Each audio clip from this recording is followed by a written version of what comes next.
Nongere nguhaye ikaze nshuti muvandimwe wowe wakanze subscribe kuri iDark. Imana yo mu ijuru, Imana y'amahoro ibahe umugisha kandi mukomeze kugubwa neza.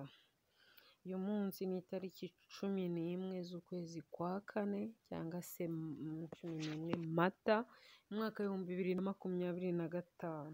Ko mubireba kuri iyi sikirini yacu, uyu ni umugabo n'umugore. Iyi ni famiye nziza yari ibanye neza y'umuryango witwa Mutesi Jolly Dusabe na Chris Rugari. Uyu mugore niwe witwa Mutesi Jolly Dusabe. Amateka ye avuga ko avuka mu Rwanda kandi akaba ari naho yize. Ariko nshuti, birababaje biteye n'agahinda kuba yarashakanye n'uyu mugabo witwa Chris, ariko akamubabaza bigeze kuri uru rwego.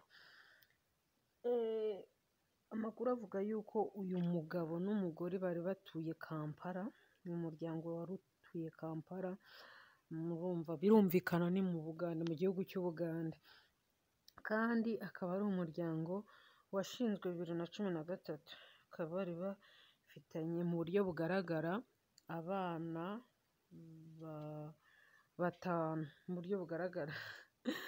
Ndababwira impamvu mbabwiye ngo mu buryo bugaragara. Babanye 2013, bakaba bari bafitanye umwana w'imyaka 14, niwe mwana mukuru bafite. Uyu muryango nk'uko mubizi, shitani yanga umuryango. Nta na rimwe shitani ajya yishimira kubaho k'umuryango. Nta na rimwe shitani ajya yishimira ko umuryango watera imbere. Uyu muryango rero, uyu mugabo akaba yarateye inda uno mukobwa akiri umukobwa nyine, arangije nyuma aramutwara barabana. Ariko uyu mugabo akaba ari umucuruzi cyane, atarajyaga abonera umwanya umugore cyangwa se ngo abonere umwanya umuryango. Gusa ntabwo ari byo uyu mugore yakwitwaza ku buryo yarinda yasenya urugo. Ahubwo inshuti bavandimwe, ikintu umuntu akwiye gukora cya mbere ni ukwihangana. Ubundi ikintu kiba cyakagombye gukorwa mu muryango ni ukwihangana. Ntabwo ikintu gikwiye gukorwa ari ugusenya umuryango, oya.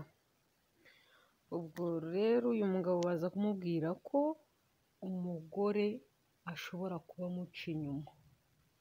Nyuma yo kumubwira ko umugore ashobora kuba amuca inyuma, nibwo umugabo yafashe gahunda yo gupimisha abana DNA, cyangwa se icyo twakwita ADN mu gifaransa, mu cyongereza bacyita DNA.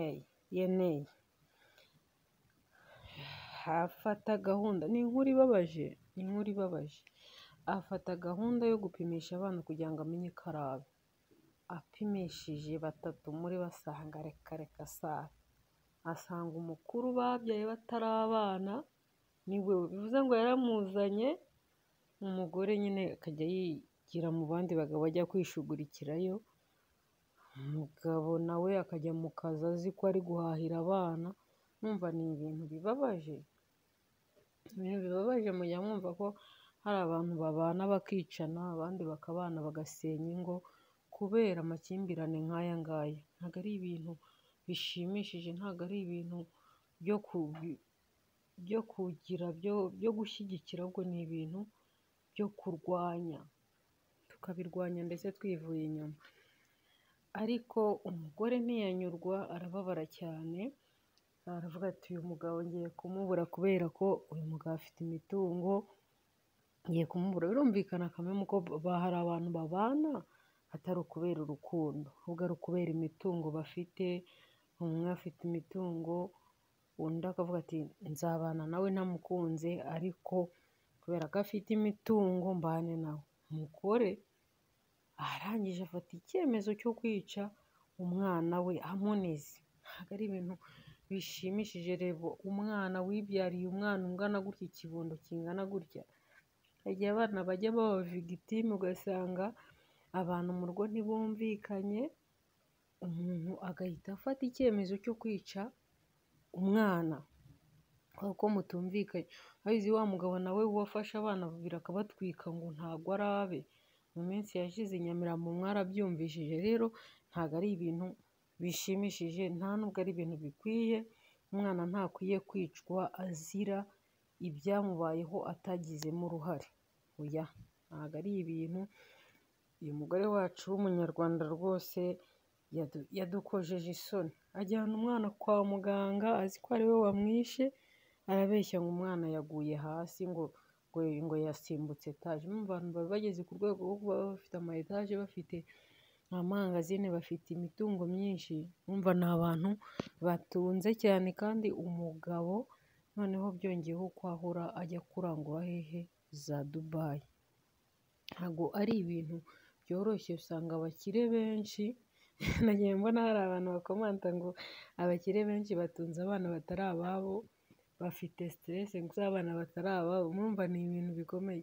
Hari igihe wenda wowe umuntu aba ari umukene adafite ubushobozi bwo gupimisha ADN, ariko akigirira amahoro kuko atanabizi, ariko noneho abakire benshi mwumva ko benshi barwaye imitima. Ariko nanone ntabwo twavuga ko abagore aribo bagira amakosa gusa, murabizi ko hari n'abagabo babyara kandi bibaho rwose.